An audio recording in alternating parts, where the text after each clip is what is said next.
I didn't want to test ChatGPT Images too by just making random pretty pictures. That's easy. I wanted to ask a more uncomfortable question. Can this actually replace parts of a real design workflow? So I tested it across 12 creator and business use cases. And the results were kind of interesting. Some of them looked surprisingly usable. Some of them still felt very AI. But the biggest surprise was this. Image 2 is not just getting better at making images. It's getting better at turning rough ideas into visual assets you can actually test. So, by the end of this video, we'll find out, is this just another AI image generator? Or is it starting to become a real design assistant? Before we start, here's how I'm judging this. Not as an artist, as a creator. Because for creators and small businesses, a good image has to do something. It should grab attention. Explain an idea faster. Make a product feel more valuable. Or help someone click, watch, or buy. So for every test, I'm asking 4 simple questions. Is it usable? Is the text clean enough to publish? Does it actually save time? And could this help a creator or small business make money? First, let's test attention. Because before a visual can sell anything, teach anything, or build a brand, it has to stop people first. Let's start with YouTube thumbnails. This is probably one of the most important creator assets. Because if the thumbnail doesn't stop people, the video never gets the click. So I'm not looking at this like a design exercise. I'm looking at it like a real thumbnail I might actually test. A good thumbnail needs a hook, an information gap, some kind of emotion, and simple words that are easy to read on mobile. So I tested 3 directions. One was the conflict angle, human designer versus AI. One was the creator business angle, one tool creating multiple assets. And one was the curiosity angle. Is this actually good enough to use? Looking at the results, the good enough version works because it creates curiosity right away. The one tool version does a better job showing range because you can instantly see multiple asset types. But the replace designers version feels the strongest to me. It's direct, it has tension, and you understand the question in half a second. That's what a thumbnail needs to do. Now let's move into something more commercial. AI UGC ad visuals. This is where the image can't just look nice. It has to feel real enough to sell. So I wanted to see if Image 2 could create visuals that feel usable for TikTok, Instagram, or Meta ads. And for this test, I'm not looking for perfect studio photography. Actually, I want the opposite. I want something that feels a little more natural, a little more creator-made, and close enough to real UGC that you could imagine testing it. The product has to be clear. The person has to feel natural. And the overall frame should feel like it could become a real ad with very little extra work. A few of these were better than I expected. The app and fitness examples feel the strongest to me. They already look pretty close to real ad creatives. The skincare and digital product ones are also usable, even if they still have that slightly polished AI look. The water bottle one is clear, but it feels a little more like generated promo content than true native UGC. So the value is there. But this is also where human selection matters. You still have to choose the ones that feel real, not just the ones that look clean.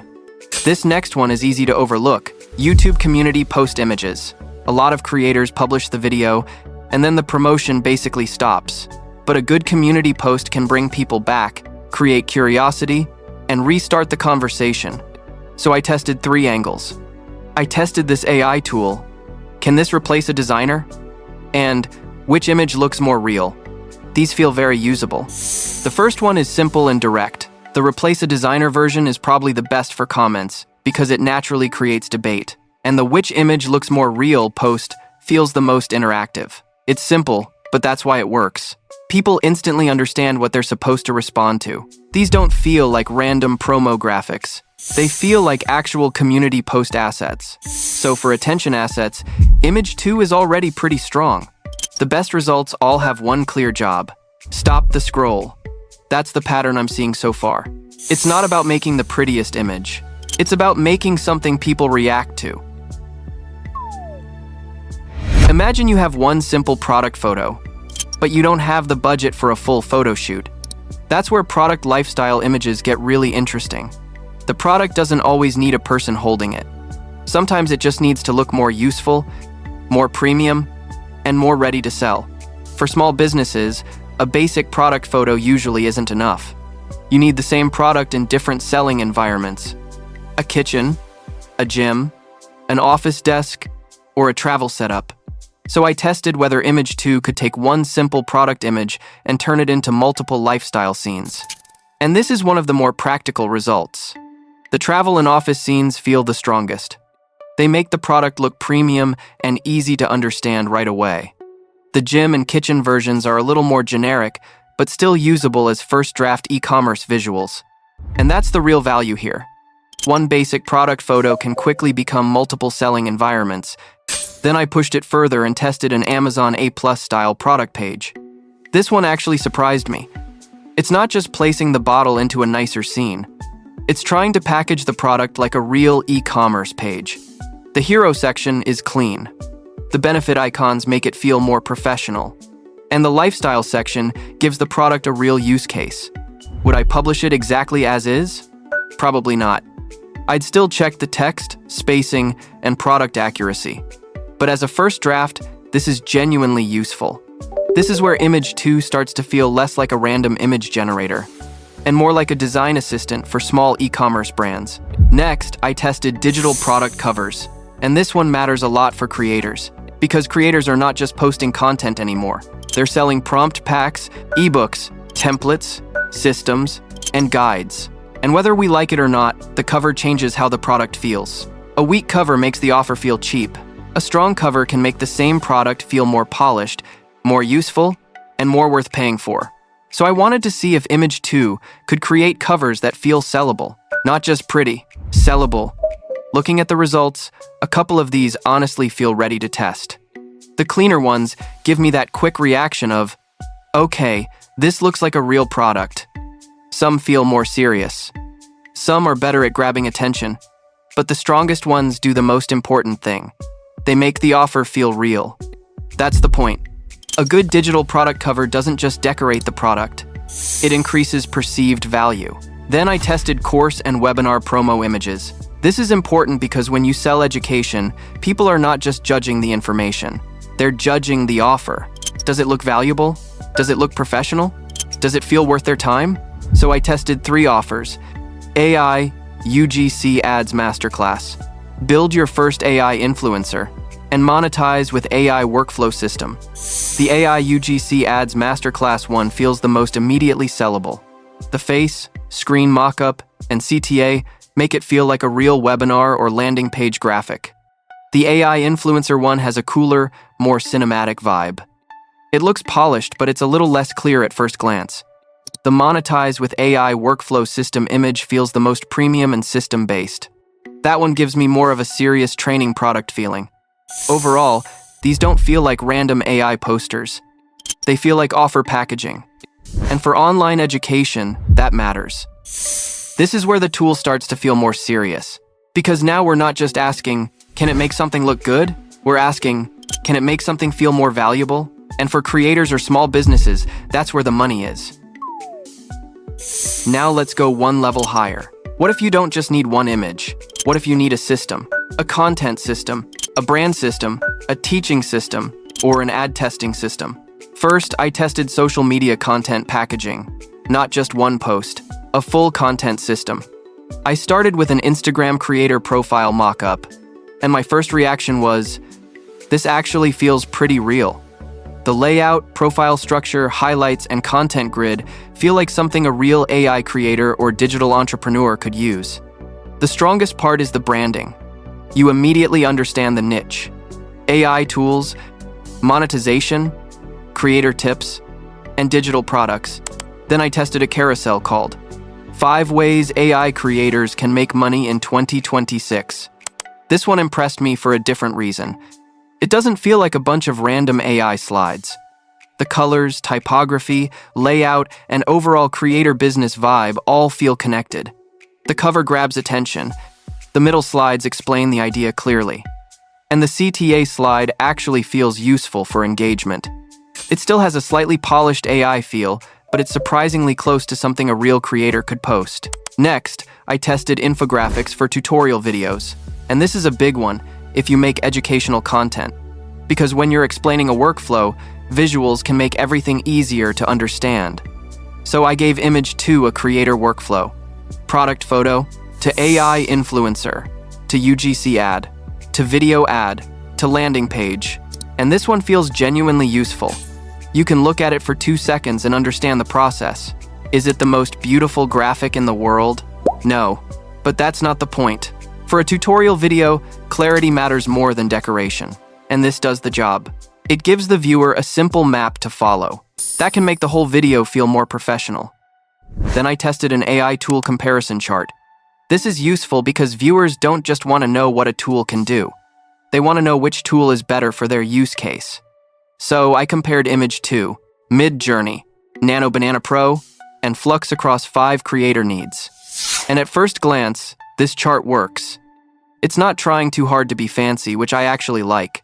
The tools are easy to compare. The categories make sense. And you can quickly understand which tool is stronger for each job. I would still double-check the ratings and small text before using it in a final video. But as a tutorial graphic, it does what it needs to do. Next, I wanted to test something more strategic, a brand mood board. Because a lot of creators don't just need one good image, they need a visual direction, a color system, a homepage look, a social content style, a product cover style, and a thumbnail style that all feel connected. So I used the brand Monetize with AI and asked Image 2 to turn it into one cohesive mood board. And this feels really solid at first glance. It doesn't look like 5 random designs thrown together. The colors, website section, product covers, social posts, and thumbnail examples feel like they belong to the same brand. It gives Monetize with AI a clear direction: dark, premium, tech-focused, and creator business-oriented. I'd still refine the small text and spacing before treating it like a real brand guide. But as a first visual direction, this is genuinely helpful. Then I tested short storyboards and scene concepts. This is a big one for video creators, because before you generate a video, you usually need to see the story. What's the hook? Where's the conflict? How does it escalate? And what's the payoff? So I tested 2 versions.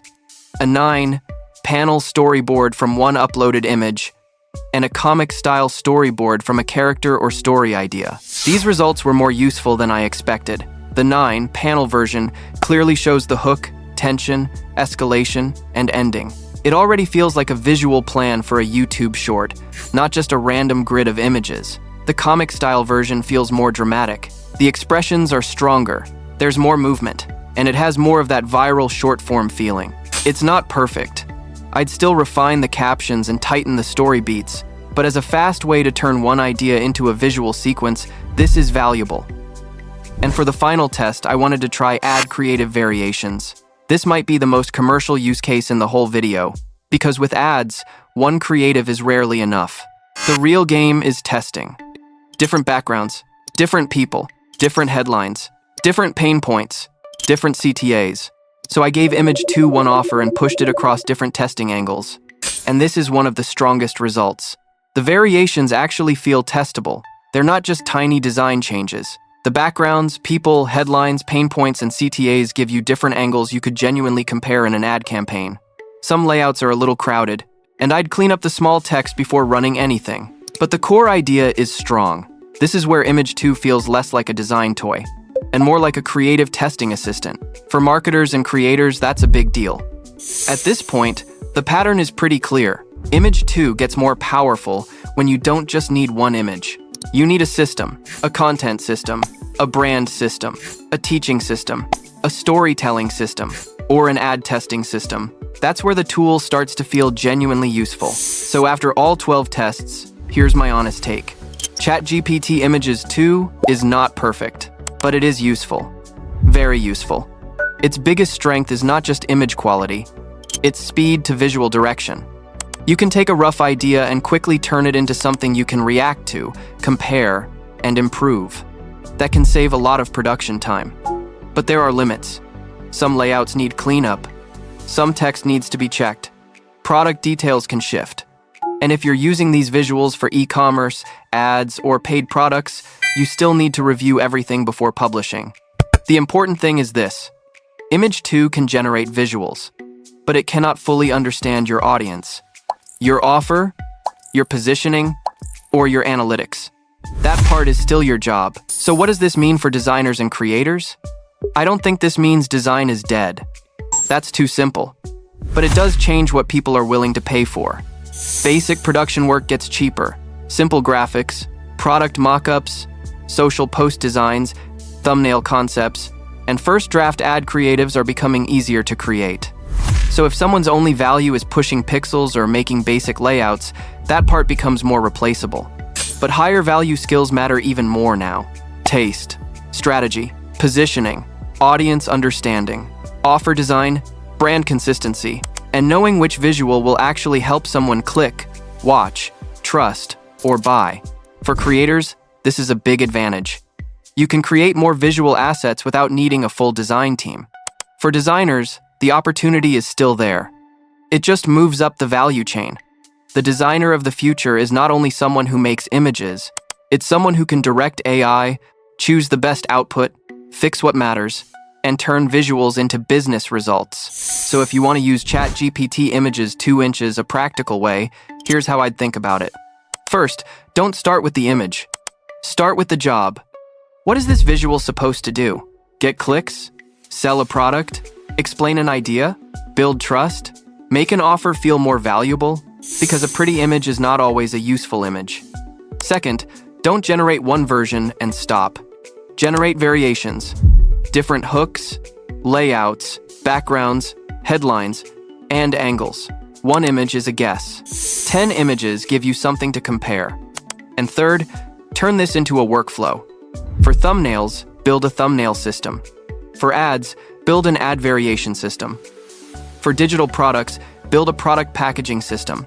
For tutorials, build an infographic system. That's where the real value is.